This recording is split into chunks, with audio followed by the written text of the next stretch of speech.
when you probably were in the room, I didn't know at the time, but they asked me, what would be your thought? I'd seen the storyboards and I'd been downstairs.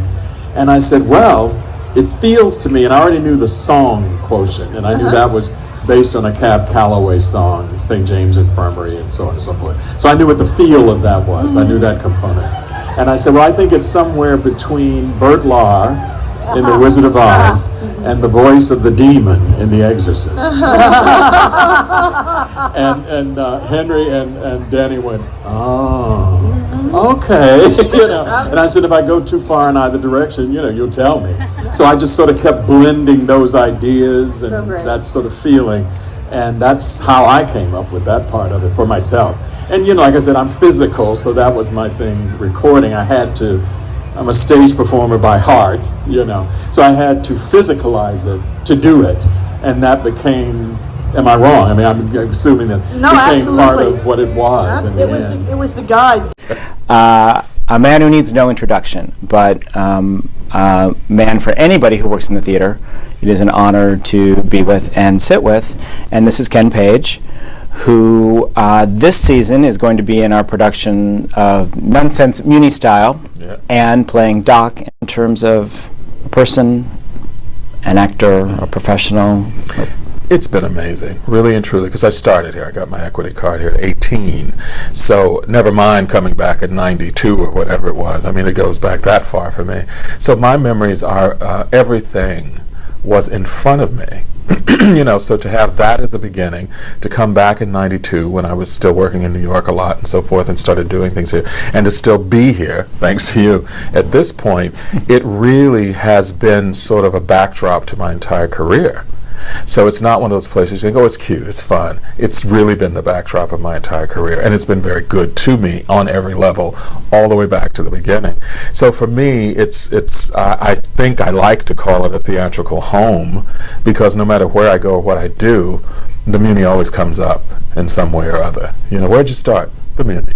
Well, where'd you do that role? The Muni. You know what I mean? And now, with the sort of projection you brought to it, it has a stronger connection to New York. So a lot of people there are now very aware.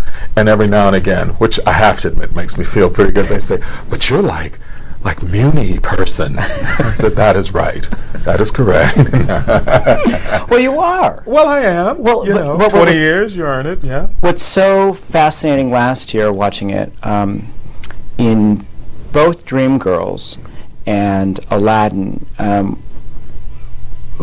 fascinating to watch you manage, because you carry something extra when you walk on. I mean, you get entrance applause, because that's how strong the relationship of the audience is to you. Still walk. That's so great.